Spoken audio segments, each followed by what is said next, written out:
ဟိုးရှေ့တုန်းကကုသဝတီဆိုတဲ့တိုင်ပြည်ကြီးမှာမင်းသားကုသဆိုတာရှိတဲ့မင်းသားလေးကတခြားမင်းသားတွေနဲ့မတူပဲထူးခြားတာတစ်ခုရှိတယ်အဲ့ဒါကတော့သူဟာအရန်ကိုခွန်အားဗလာကြီးမာပြီးပညာလဲတော်တယ်ဒါပေမဲ့သူ့ရဲ့ရုပ်ရည်ကတော့မဲတဲနဲ့အယုတ်ဆူလာတယ်တနေ့မှတော့မင်းသားလေးကလက်ထပ်ဖို့အရွယ်ရောက်လာတဲ့ခါမှာငါနဲ့လက်ထပ်မဲ့သူဟာဒီရွှေရုပ်တူလေးလှတဲ့သူမှဖြစ်ရမယ်ဆိုပြီးရွှေရုပ်တူလှလေးတစ်ခုသုံးလုပ်လိုက်တယ်။ကန်ကောင်းခြင်းတော့တခြားတိုင်းပြည်တစ်ခုမှာအဲ့ဒီရွှေရုပ်တူထက်တောင်ပိုလှတဲ့မင်းသမီးပပဝတီဆိုတာရှိနေခဲ့တာပေါ့။သူတို့နှစ်ယောက်လက်ထက်လိုက်ကြပေမဲ့မင်းသားရဲ့မိခင်ကြီးကစိတ်ပူနေတယ်ငါသားကအယုတ်ဆိုးတာကိုချောမောလှပတဲ့မင်းသမီးလေးတိသွားရင်စိတ်ပြတ်သွားမှာပဲဆိုကြတော့ပေါ့ဒါကြောင့်သူတို့ကိုသားသမီးမရမချင်းအလင်းရောင်ထဲမှာတယောက်နဲ့တယောက်မျက်နှာမကြည့်ရဘူးလို့ဂတိတောင်းပြီးအမြဲတမ်းအမောင်ထဲမှာပဲတွေ့ခိုင်းထားတဲ့ဒါပေမဲ့မင်းသားကုတာက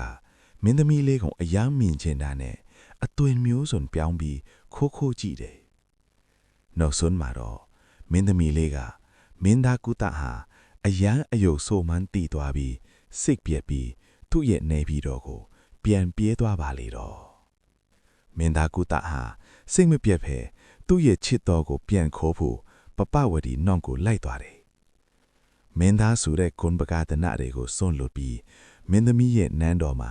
စားဖို့ကြီးအိုးထိန်တယ်ရက်ကန်းသမားအသွင်နဲ့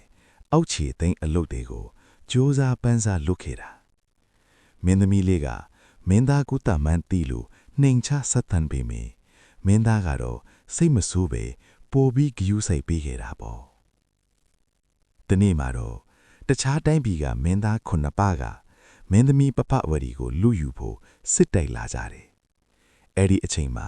မင်းသမီးလေးနဲ့တိုင်းပြည်ကိုကဲတင်နိုင်တဲ့သူဟာမင်းသားကုသတိလောက်သေးပဲရှိတော့တယ်မင်းသားကုသကသူ့ရဲ့ချင်းသိဟင်းတန်နဲ့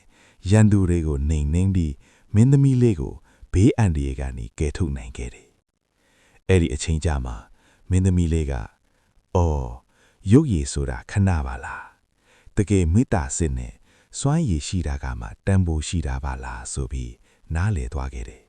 ။မင်းသားကုသရဲ့ဇွဲနဲ့မေတ္တာကိုတိသွားတဲ့အခါတရားမြတ်ကလည်းကူညီပြီးမင်းသားကုသကိုနတ်သားလေးတမျှလှပတဲ့ရုပ်ရည်ရရှိအောင်ဖန်တီးပေးလိုက်ပါတော့တယ်။အဲ့ဒီနောက်မှာတော့သူတို့နှစ်ယောက်ဟာတယောက်ကိုတယောက်ချစ်ခင်နဲ့ပျော်ရွှင်နေထိုင်သွားကြပါလေတော့